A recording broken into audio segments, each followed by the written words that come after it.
ऐका आदित्य रानूबाई तुमची कहाणी। आटपाट नगर होतं। त्या नगरात एक ब्राह्मण होता। तो नित्य समिधा, फुलं, दुर्वा आणायला रानात जात असे। तिथे नागकन्या, देवकन्या वसावसत होत्या। ब्राह्मणानं विचारलं, काय ग बायांनो, कसला वसा वसता? तो मला सांगा. तुला रे वसा कशाला हवा? उतशील, मातशील, घेतला वसा टाकून देशील. ब्राह्मण म्हणाला, उतणार नाही, मातणार नाही, घेतलेला वसा टाकणार नाही. तेव्हा त्या म्हणाल्या, श्रावण मास येईल तेव्हा पहिल्या आदितवारी म्हणजे रविवारी मुक्यानं उठावं, वस्त्रासहित स्नान करावं, अग्रोदक पाणी आणावं, विड्याच्या पानावर रक्तचंदनाची आदित्य रानूबाई काढावी, 6 रेघांचं मंडळ करावं, 6 सुतांचा तातू करावा, त्याला 6 गाठी द्याव्या, पानफुल वाहावं, पूजा करावी, पानाचा विडा, फुलांचा झेला, दशांगांचा धूप, गुळा खोबऱ्याचा नैवेद्य दाखवावा, 6 मास चाळावी, 6 मास पाळावी, माघी रथसप्तमी संपूर्ण करावं, संपूर्णाला काय करावं, गुळाच्या पोळ्या, बोटव्यांची खीर, लानकडं तूप, मेहून जेवू सांगावं, असेल तर चिरघोळी द्यावी, नसेल तर जोडगळसरी द्यावी, ती नसेल तर 2 पैसे दक्षिणा द्यावी आणि आपल्या वशाचं उद्यापन करावं. असा वसा ब्राह्मणानं केला. त्याला सूर्यनारायण प्रसन्न झाला. भाग्यलक्ष्मी आली तेव्हा राजाच्या राणीने ब्राह्मणाला बोलावणं धाडलं. ब्राह्मण जाते वेळेस भिवू लागला, कापू लागला. तेव्हा राजाच्या राणीनं सांगितलं, भिवू नको, कापू नको, तुमच्या मुली आमच्या येथे द्या. आमच्या मुली गरिबाच्या तुमच्या घरी कशा द्याव्या? दासी कराल, बटकी कराल. राणी म्हणाली, दासी करणार नाही, बटकी करणार नाही, राजाची राणी करू, प्रधानाची राणी करू. मार्गेश्वराचा महिना आला. ब्राह्मणानं लगीन करून मुली दिल्या. एक राजाचे घरी दिली, दुसरी प्रधानाचे घरी दिली. गेल्या पावली मुलींचा समाचार घेतला नाही. 12 वर्षांनी समाचारास ब्राह्मण निघाला. राजाच्या घरी गेला. लेकीने बसायला पाट दिला, पाय धुवायला पाणी दिलं. बाबा बाबा, गुळ खा, पाणी प्या. गुळ खात नाही, पाणी पित नाही. माझी कहाणी करायची आहे, ती तू ऐक.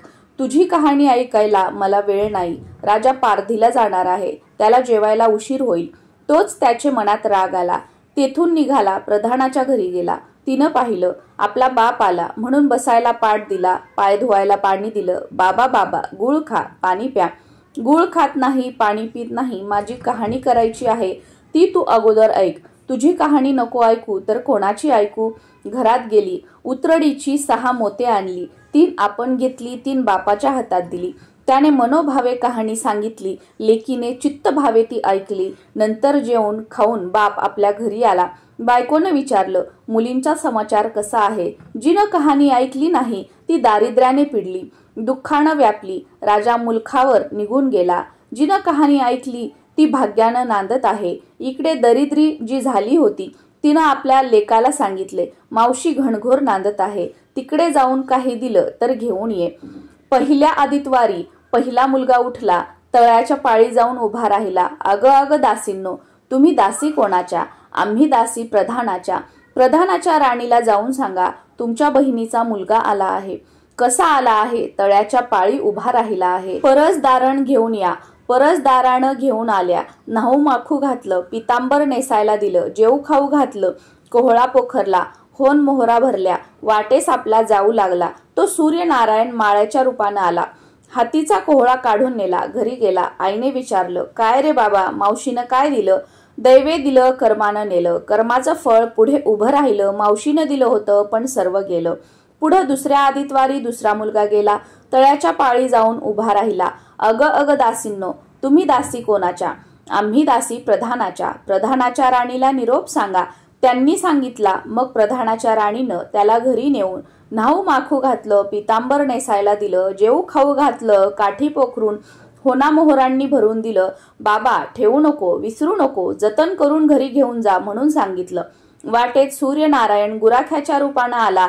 हातची काठी काढून घेतली, घरी गेला. झालेली गोष्ट राणीला सांगितली. दैव दिलं ते सर्व कर्माने नेलं. पुढे 3रे आदितवारी 3रा मुलगा गेला. तळ्याच्या पाळी उभा राहिला. त्यालाही पहिल्यासारखं प्रधानाचे घरी नेऊन न्हाऊ माखू घातलं, पितांबर नेसायला दिलं, जेऊ खाऊ घातलं, नारळ पोखरून होन मोहरांनी भरून दिला. ठेवू नको, विसरू नको म्हणून सांगितलं. घरी जाताना विहिरीत उतरला.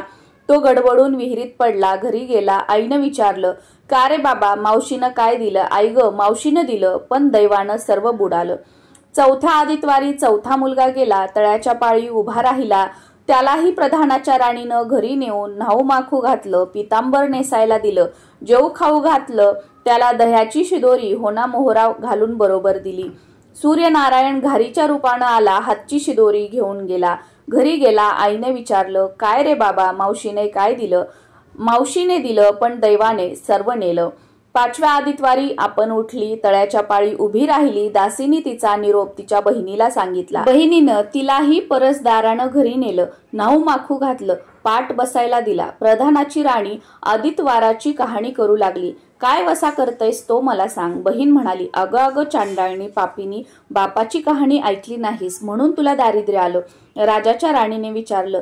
याला बहिणीच्या घरी राहिली. श्रावण मास आला. सांगितल्याप्रमाणे सूर्यनारायणाची पूजा केली. इकडे राजाला भाग्य आलं. राजाने बोलावू धाडलं. मावशी मावशी, तुला छत्र आली, चामरं आली, पाईक आले, परवर आले. मला रे पापिनीला छत्र कोठली, चामरं कोठली, पाईक कोठले, परवर कोठे. बाहेर जाऊन दाराशी बघतात तो राजा बोलावू आला आहे.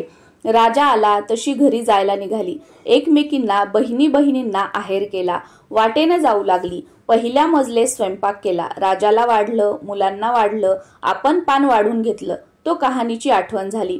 करारे हाकारा, पिटारे डांगोरा, नगरात कोणी उपाशी आहे का याचा शोध करा. तुझी कहाणी ऐकून मला काय फळ, माझं पोट भरलं पाहिजे असं म्हणून तो राणीकडे आला. तशी 6 मोते राणीने घेऊन 3 त्याला दिली. 3 आपल्या हातात ठेवली. मनोभावे कहाणी सांगितली. चित्तभावे त्याने ऐकली. त्याची लाकडाची मोळी होती, ती सोन्याची झाली. तो म्हणाला, बाई बाई, कहाणी ऐकल्याचं एवढं फळ, मग वसा घेतल्याचं काय फळ? काय वसा आहे तो मला सांग. तुला रे वसा कशाला? उतशील, मातशील, घेतला वसा टाकून देशील. उतणार नाही, मातणार नाही, घेतला वसा टाकणार नाही. तेव्हा वसा सांगितला. पुढं दुसऱ्या मजलेस गेली. स्वयंपाक केला. राजाला वाढलं, मुलांना वाढलं, आपलं पान वाढून घेतलं. तेव्हा कहाणीची आठवण झाली. करारे हाकारा, पिटारे डांगोरा, नगरात कोणी उपाशी आहे का याचा शोध करा. उपाशी नाही, काही नाही, माळ्याचा मळा पिकत नाही, विहिरीला पाणी लागत नाही. असा एक माळी चिंतेनं बसला आहे. त्याला हाक मारली, आमच्या बाईची कहाणी ऐक. तो आला. राणीनं 6 मोते घेऊन 3 आपण घेतली. 3 माळ्याला दिली. राणीनं कहाणी मनोभावे सांगितली. चित्तभावे माळ्यानं ऐकली. माळ्याचा मळा पिकू लागला. विहिरीला पाणी आलं. तो म्हणाला, बाई बाई, कहाणी ऐकल्यावर एवढं फळ, मग वसा घेतल्याचं काय फळ? काय वसा असेल तो मला सांगा. मग राणीने त्याला वसा सांगितला.